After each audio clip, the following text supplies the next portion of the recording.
নমস্কাৰ বন্ধু বান্ধৱীসকল, আজি মোৰ হাঁহৰ পোৱালিৰ 29 দিন সম্পূৰ্ণ হ'ল আৰু আপোনালোকে চাওক মোৰ হাঁহৰ পোৱালিৰ সাইজ। আৰু ৰাতিপুৱাৰ ভাগত মই ইহঁতক দানা দিছোঁ আৰু আজি দানাত মই কি মিহলাইছোঁ, আজি মই দানাত ধানৰ গুড়িটো দিয়া নাই, আজি মই ফিনিচাৰ দানাৰ লগত ধান দিছোঁ। আপোনালোকে চাই আছে এয়া ধান মই ইহঁতক দিছোঁ, ফিনিচাৰ দানা আৰু ধান ইহঁতক দিছোঁ। কালি মই ধানৰ গুড়ি দিছিলোঁ, আজি মই ডাইৰেক্ট ধান দিছোঁ। তো 29 দিনৰ দিন আজি সম্পূৰ্ণ হ'ল আৰু 29 দিনত মই ইহঁতক ধান দি চালোঁ ইহঁতে খাব পাৰে নে নাই। গতিকে খুব ধুনীয়াকৈ ধানবিলাক খাইছে, ইহঁতৰ খোৱাত প্ৰব্লেম হোৱা নাই।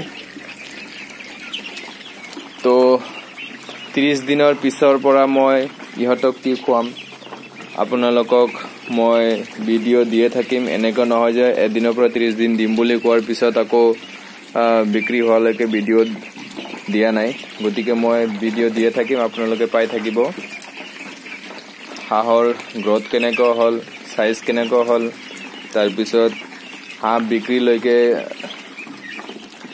কিমান টকা খৰচ হ'ব, কিমান দিন পালিব লাগিব, তাৰপিছত বিক্ৰী কৰিব লাগিব, এয়া সকলো সবিশেষ মই আপোনালোকক জনাই থাকিম। গতিকে কালি মই আপোনালোকক এটা কথা কৈছিলোঁ 28 দিনৰ দিনা, যে যেতিয়া 30 দিন মোৰ হাঁহৰ পোৱালিবিলাকৰ সম্পূৰ্ণ হ'ব, তেতিয়া মই আপোনালোকক এটা 30 দিনত মই এটা ভিডিঅ' আপোনালোকক বনাই দিম। মোৰ কিমান টকা খৰচ হ'ল, মানে এমাহৰ ভিতৰত 140টা হাঁহৰ পোৱালিৰ ভিতৰত কিমান টকা মোৰ খৰচ হ'ল। ইয়াত মোৰ টোটেল ডাঙৰবিলাক 120টা আছে আৰু বাহিৰত আছে আমাৰ 65টা তাতে বাহিৰত আছে। গতিকে চবকেইটা মিলাই এক মাহত মোৰ কিমান টকা খৰচ হ'ল এয়া সবিশেষ আপোনালোকক জনাম বুলি আশা ৰাখিছোঁ। গতিকে আজি আপোনালোকে মোক হাঁহৰ পোৱালিবিলাক চাই কমেণ্ট কৰি জনাব যে হাঁহৰ পোৱালিবিলাকৰ সাইজ ঠিকে হ'ল নে নাই। আৰু 29 দিন আজি বয়স, 29 দিন হিচাপে হাঁহৰ পোৱালিবিলাক ঠিক আছে নে নাই আপোনালোকে জনাব। গতিকে একদিনৰ পৰা লৈ আজি 29 দিনলৈকে এটা হাঁহৰো বেমাৰ হোৱা নাই আৰু চবকেইটা হাঁহক মই ধুনীয়াকৈ খুৱাই আছোঁ। ধানৰ গুড়ি খুৱাইছিলোঁ, ধানৰ গুড়ি ভালকৈ খায়।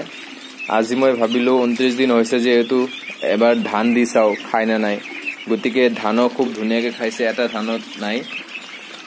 গতিকে মই 30 তাৰিখৰ পিছৰ পৰা কি খুৱাম মই ভাবিছোঁ যে ধানৰ যোনটো বগা চাউলৰ যোনটো গুড়ি হয়, এইবিলাক মেলত লৈ ধুনীয়াকৈ গুড়ি কৰি আনি সেইটো ধানৰ বগা চাউলৰ ধানৰ গুড়ি মিহলাম, তাৰপিছত ধানৰ গুড়ি মিহলাম আৰু পাৰিলে ধানো মিহলাই দিম আৰু দানাটো থাকিবই। গতিকে আৰু যদি কিবা কিবি পাৰোঁ মই চবকেইটা মিহলাই আপোনালোকক সবিশেষ মই জনাম যে মই হাঁহৰ পোৱালিবিলাকক কি খুৱাইছোঁ। গতিকে আপোনালোকে সম্পূৰ্ণকৈ মোৰ লগত থাকিব আৰু কেতিয়া কি হয় নহয় মই সকলো আপডেট জনাই যাম। আৰু মোৰ হাঁহৰ পোৱালিৰ আজি 29 দিন হোৱাত মই হাঁহৰ পোৱালিক মই লিভাৰ টনিক দিলোঁ 10 ml আৰু অষ্টবেট দিলোঁ 10 ml আৰু ভিমাৰেল দিছোঁ 10 ml আৰু কেলফৰল ভিটামিন যোনটো আছে সেইটো মই দিছোঁ 10 ml। গতিকে আজি মই 4টা একেলগে মিহলাই দিছোঁ, কাৰণ এদিন পিছত এদিন ইহঁতক দিব পাৰি, কাৰণ ৰেগুলাৰ দিব নোৱাৰি, কাৰণ ভিটামিন বেছি হৈ যায়। গতিকে সুস্বাস্থ্য আছে মোৰ হাঁহৰ পোৱালিকেইটা আৰু এনেকৈ চাওক ধুনীয়াকৈ খাই আছে। এতিয়ালৈকে কোনো ধৰণৰ বেমাৰ হোৱা নাই। আজি এটা হাঁহৰ পোৱালিও বগা পায়খানা কৰা নাই, পনীয়া পায়খানা কৰা নাই। গতিকে চাওক এয়া মাটিবিলাক খুব ধুনীয়া হৈছে, এতিয়ালৈকে এটাও পায়খানা কৰা নাই তেনেকুৱা বগা ধৰণৰ। গতিকে চবকেইটা সুস্থ হৈ আছে, সবল হৈ আছে, মুঠতে মোৰ কোনো চিন্তা নাই। গতিকে আপোনালোকে যদি মোৰ দৰে পালন কৰিব বিচাৰিছে তেতিয়াহ'লে আপোনালোকে মোৰ ভিডিঅ'ত লাগি থাকক। মই যেনেকৈ ইহঁতক পোহপালন কৰি আছোঁ আপোনালোকে যদি এনেকৈ কৰে তেতিয়াহ'লে আপোনাৰ হাঁহৰ পোৱালিৰ কোনো ধৰণৰ বেমাৰ আজাৰ নহয়।